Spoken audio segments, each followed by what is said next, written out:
This is part one of our Paranormal Investigation series on Darkness to Light. Our guests, Shaun Crusha, Stacy Mitchell, Tommy Hawksblood, and Kelly Jo Monahan, talked about their experience with ghosts and demons, the difference between the two, and doors that people open to be tormented by demonic entities. And I'm 55. I don't quite have the same amount of experience, but I'm definitely feel like I'm blessed to be in this field to be able to help people. It's really been. I've investigated across 14 different states in the small amount of time I've been afforded the opportunity to do this. So I feel very, very lucky. That's So, Shaun, amazing. that is. So, Shaun, how do people get in touch with you? Generally, they'll either go through my actual paranormal group. I generally get a lot of referrals. That's generally where people go, oh my gosh, who can do this? Who can work with this? Who can do that? And then somebody will ultimately tell them about me. I have 5,000 Facebook friends that are in the paranormal field or in the various surrounding fields within it. So a lot of them know me. So a lot of it's word of mouth. I do have a website that says, Psychic Shaun. That's a fairly new endeavor that I took up earlier this year. But I'll be honest, it's generally word of mouth and where they, come from. It's like I said, it's been quite a whirlwind with the amount of time I have done this. But I do see this as a blessing to be able to help people. Oh, that's great.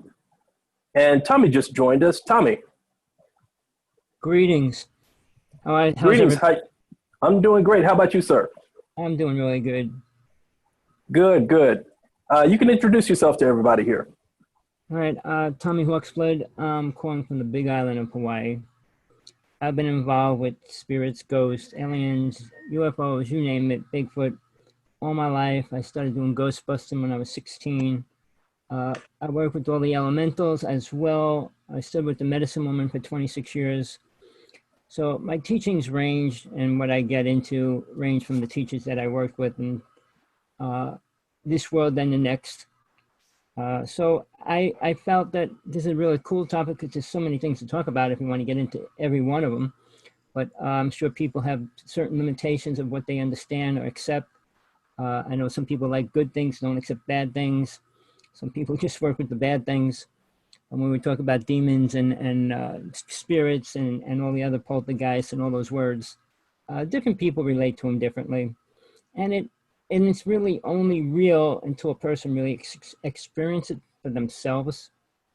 I mean, there's a couple of shows on TV that really get into it, and they're showing a lot of things that they would never confess or even say many years ago. And one of them is being that a lot of these spirits now are attacking people in a bad way. I mean, a lot of people want to blame aliens or blame this. I mean, if you're Christian, they want to blame all alien stuff on demons. But there's such a big difference between all of them. And I'm sure if we want to get into that, we're going to do that today. So yeah, there's a lot of different things going on right now with that, especially with the changing world and what we're causing to the planet. So a lot of the elementals and those kind of spirits are leaving. They used to be everywhere, and now it's a lot harder to find them and go to where they are. I mean, if they let you into their dimension or where they are, but they come into this reality as well. So there's a lot of things going on in my realm with the UFO world here in Hawaii. It's going crazy. Luckily, I'm not in a haunted house. I mean, I worked in a haunted house for a couple of years as well. So yeah, it's a great topic. So I don't know where everybody is right now. I just tuned in. I thought it started at 12 o'clock, which is 2 minutes before. I mean, my time will be 12 o'clock in 2 minutes. So let's jump right in. Shaun, we're going to start with you. Tell us a little bit about your experiences with ghosts and demons. And do you think that there is a distinction between the two, or are they the same? Oh, there's quite a gap there. I've run into, I've investigated the Fox Hollow Farm location in Carmel, Indiana, and I know that in this case, it's probably what I would consider one of the most powerful ghosts I've encountered, but I would not put this in any kind of category of demonic nature. Extremely powerful male spirit that's there. I was ghost anyway. And I personally believe that there are a lot of differences within that. I generally don't necessarily talk to darker spirits, but I just try to remove them if I can. I've been to the Sally House in Atchison, Kansas. I've been to a place in Cripple Creek and another place in Kansas where I do believe in each one of those things. In those cases, I ran into what I would consider something darker. In each case, I was growled at and threatened in different means or ways. In the Garnet House Hotel, doors were slammed on me and different things just to try to threaten me to get out. But as we know, we are more powerful than any of them. We don't, so the main thing is I never show fear with anything that I do. Sure, have they scratched me? Yes. Have they done a few things? Yes. But that doesn't mean that they're more powerful than me, because we use the Lord. The Lord is with us at all times, and I ask for, guidance and protection from any angels and anything I do. So I believe that for the most part, what I run into across the realm of helping people is, number one, it's spirit. It's loved ones that have come into somebody's life to kind of interject, to kind of give their little oversight of, hey, I wish you guys wouldn't fight so much. I run into that, and then sometimes things do get moved. It's not necessarily poltergeist activity. I run into spirits that are stuck or seemingly stuck. I have run into ghosts that seem to enjoy a location and they don't seem to be stuck, and they're just there because they enjoy the location. Many of the locations I've encountered. But I do know that I also ran into a shapeshifter for the very first time in Cripple Creek. And that one was kind of a little bit interesting situation, but I could go into that and talk at least 30 minutes on that one alone. But in any of these cases, like there's a lot of conjecture about different odors, different things that we would run into when we run into, and all these signs. It varies. It really does. When I've dealt with darker, what I would consider demonic sources, I've smelled different smells, not necessarily what somebody would put as like rotting flesh or any of that. I've smelled burning wood several times within what I would consider a darker encounter. And I do know that what I was dealing with was dark because it presented itself to me, even though I didn't communicate with it.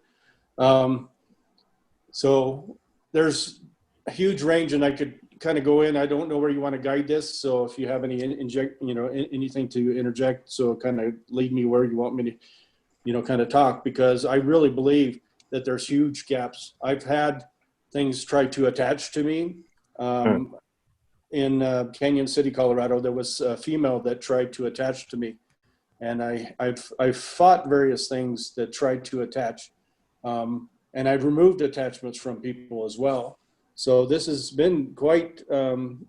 I'd say, like I said, I don't have as much experience as these other two, but my experiences are wide ranging, and they're full on my experiences that I did not learn from anybody else. I experienced these direct, and how I interact and how I encountered and how I battled each one of these was something that I did through my intuition, through guidance, and through knowing what works, basically. So it's been quite interesting for sure.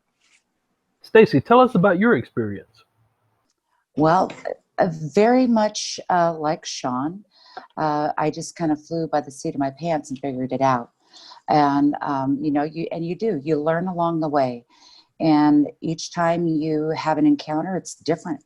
You can't gauge, okay, well, this happened this time, so this is how it's going to go the next time. Every time you walk into a place, it's be ready and be on. And it's going to be different. And then you go about it, how you feel your way through. And he's absolutely right. You just feel your way through.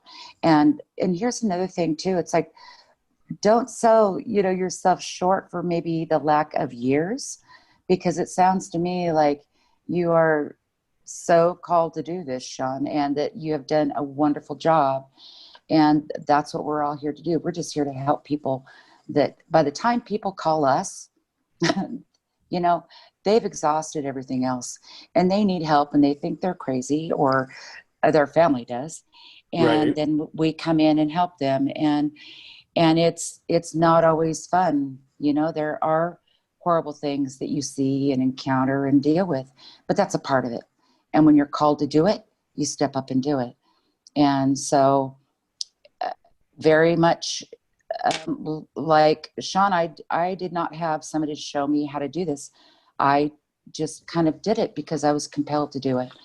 And so every experience, probably that you can imagine, I've been, shoved up and down stairs and hit and bit. And I've had being in the presence of evil made me wretch. And, and then on the other side of that, coming in contact with people who've passed on, and it's the most beautiful experience ever, and helping families and helping just people move on to do whatever it is that we do when we're done here. And so much of it is beautiful. And that makes the really hard, ugly stuff manageable. And I think you just have to totally go in with trust. You have to trust. If you have fear and doubt, it's just not a good thing. It's not a safe thing for somebody to do. So, you do it. And I think the most important thing too is just to stay humble and grateful, and just do what we do. Fox Hollow, man, I've wanted to go to Fox Hollow forever. So I am so envious of Shaun for being there. But that's something that I would like to do now, is be able to go around to some of these famous places and check them out. So yeah, that's it. A little bit of everything. Okay, and Stacy, from your point of view, for people that are listening and they don't know exactly what a ghost is, what is that? And this is my opinion. Okay, this is just my opinion. To me, a ghost is a human. It's somebody who was living and now has passed. And it's, and they can be nasty. They can be really nasty. Sometimes you have a really just a horrible individual, when they pass over, they can keep that and it can stick with them, or they can fix it. But to me, a ghost is it's a human entity. And once again, not all of them are necessarily nasty, because some of them I've encountered are really, really kind. Oh, beautiful. Absolutely. Absolutely beautiful. So it yes. does go through both spectrums. Oh, yeah. When we're relating to encountering ghosts, for sure. Absolutely. Absolutely. And Tommy, what's your experience with a ghost? Right, let me just go over my definition of a ghost first. Is a lost soul. It's a soul with no direction and no guide. Anything that stays in this realm is stuck or unaware, whether it be any kind of spirit, lost soul, entity. The air spirits, water spirits, and them have a different reality. They live in a different realm altogether, but they're also being pushed out of this realm. But when I dealt with ghosts, spirits, and demons and entities, they each have a different way to perceive where they are and what they're doing. Some spirits don't know they're dead. Some spirits know they are and don't want to leave because they have no place to go. They don't think they have a place to go. But I mean, when I was working with ghosts and lost souls, I was in one of the most haunted houses in New York City, probably one of the most haunted houses in the United States, because it's probably the oldest haunted house in the United States, which was called the Jumel Mansion. But when I was there, I crossed over a lot of the spirits. I use the word spirits. I mean, people have definitions for each, but you can use them in different content. But the souls that were there were stuck. I mean, one soldier fell down the stairs and fell on his bayonet. A lot of people were shot on the battlegrounds where George Washington had his headquarters, fighting on the East and West River. Madame Jumel, I don't know how he died. He died in his room. They always kept that room locked. But I dealt with these different spirits there. The maids and all of them, a lot of them died in the house. And to me, they're just not the kind of people that cause trouble. They have nowhere to go. But when you get into poltergeists and when you get into demons and everything else, then you're dealing with spirits that like to cause havoc. And they do hurt people. They hurt things. They destroy things. And they can make many people's lives horrible in a lot of different ways. And rather recently, they're only admitting that because they never would confess that they're even real at any level. But now there's so many shows on TV and people that I know that are dealing with that directly. When I was doing exorcisms, and there's a different kind of spirit possessing a person, you're not talking about a soul. I mean, a soul is usually somebody that died, and they're who they are steps out of the body, and usually goes up into the next realm. But sometimes they have no direction and they stay here, and they'll be attached to things they can. Where they'll attach to certain people, certain things, certain houses, wherever they are, not knowing much better because they weren't taught or learned anything about it. For me, I never was taught anything in this lifetime, but I became aware of all my other lifetimes and what I did in all my lifetimes. I mean, I could go back to when I was a priest, a minister, a rabbi, all those different things. But to me, the most important one out of all my incarnations was when I was in Atlantis. In Atlantis, I could say this from when I was there. It's my truth. We all had psychic abilities. We had 32 of them. We all could do just about anything. You didn't talk if you didn't want to. I mean, you can move things and all that. So it was a totally different reality. I mean, if a person left their body, it wasn't like they were in pain, suffering, and they had to go. And all those things weren't part of reality at that time frame. After Atlantis went down, then aliens and demons started taking over. But I'll say this, which most people do not know inside the United States, on this planet, in the late 1940s, we opened up a vortex. The vortex goes from the physical realm all the way up to the top of the astral plane. And when they opened that up, it allowed many different things to come into our reality. After that, I mean, the government's still trying to close it and they can't. But I'm talking about all these little creatures that people can see now, these flying creatures that are everywhere, all these things that really shouldn't be hanging out in our reality and are. So I don't know, for my personal self, I saw many of them. I mean, I was a foot away from a Bigfoot. I mean, aliens, I was about 12 feet away from them. Some invisible creatures, we heard them and you could see their movement and everything when they were walking on water. And the word orbs, which a friend of mine and I created, well, he actually cloned it in New York City when we did a UFO conference. What they are, I mean, there's all people's definitions of what they want to call them, what they say they are. But they could be different things. Just because they're a ball and it's called an orb doesn't mean it's whether it's a spirit or a demon or an alien or a ship. And it could be any one of them. So a lot of people have experiences and they still don't know what they're experiencing. But when it starts to take over the body, and I'm going to say this from what I know for a fact, that if you're protected, and the word protection is not a wannabe protection. Well, I want to be protected. Well, I accept something as my savior and my protector. That doesn't mean you're protected. Knowing what you're calling as your protection, whether it be a person, a being, an angel, whatever it is, if you know them directly, then you can call upon them. But it's like saying something's happened and I'm on top of a building, it's on fire. Superman, come get me, fly me off this building. It's not going to happen. So when I say a lot of people that get attacked by spirits and aliens even, it's a lower vibration that they can attack. They can't attack a higher vibration. And I know the people, all my good friends in the UFO world that died from different things, and then the ones that the government killed. But the energy that's created by these different spirits vibrate in the house. The same as a person's vibration stays within this planet for a long period of time. So psychics can tune into that. Empaths can feel it as well. So when we deal with these things, I would say, I just want to throw one other thing in real fast, but we deal with different things. But the difference is we can work with different levels of that by the level at whatever level we're working with. Because the spirit can take on different forms, and it usually takes a form that a person would accept.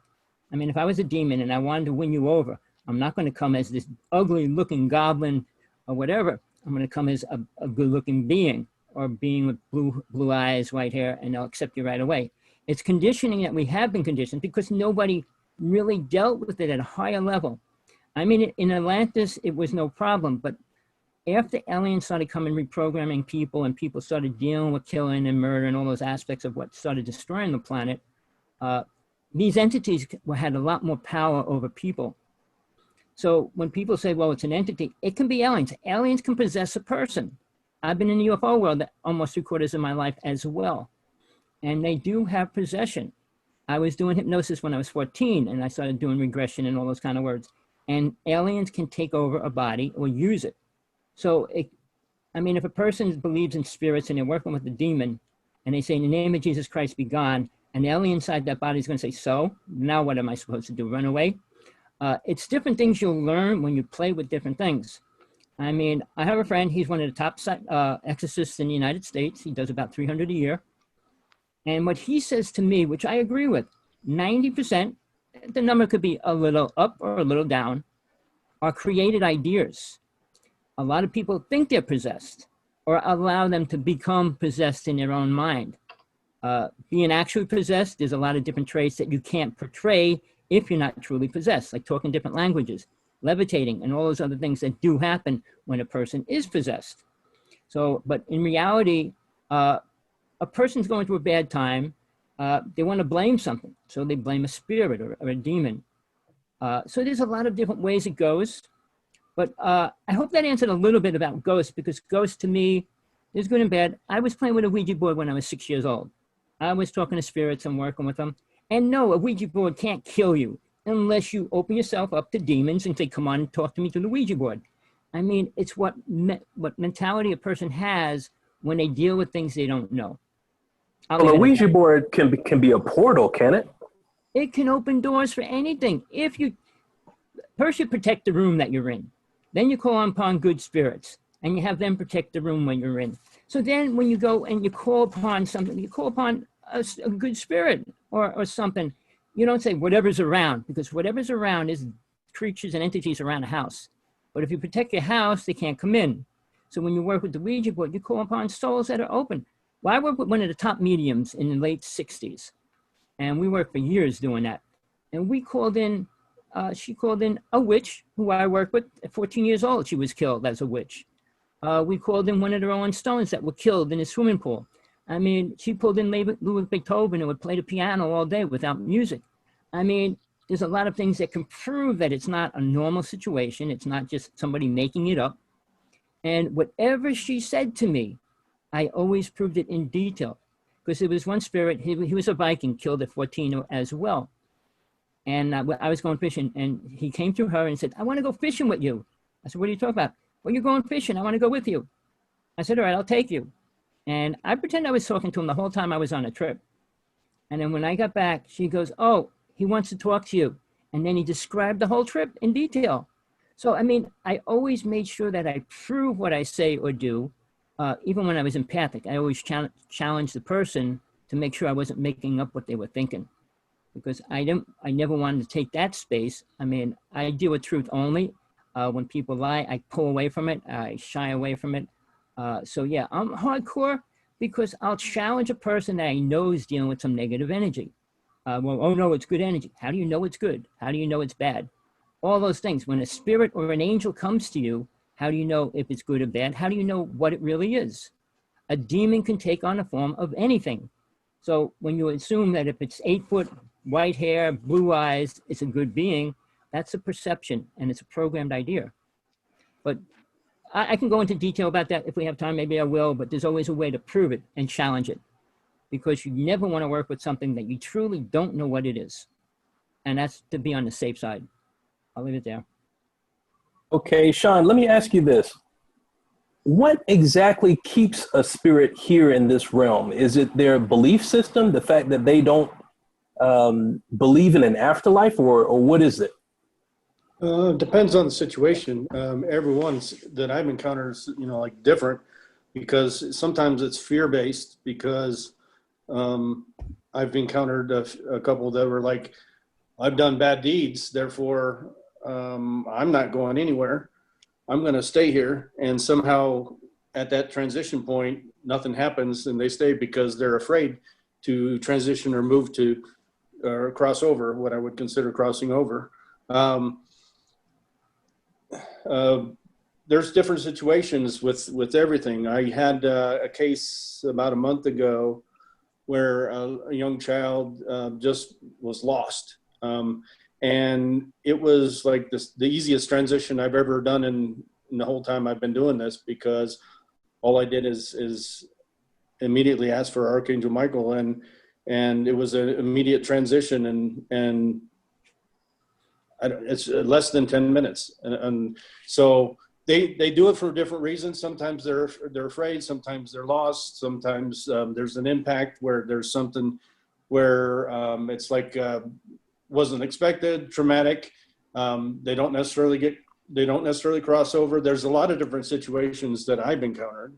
I know that I probably haven't encountered as many as the two of them, but I definitely have had my hands full of doing my best to cross over those that do truly need help, because it's a blessing to be able to do that if I can.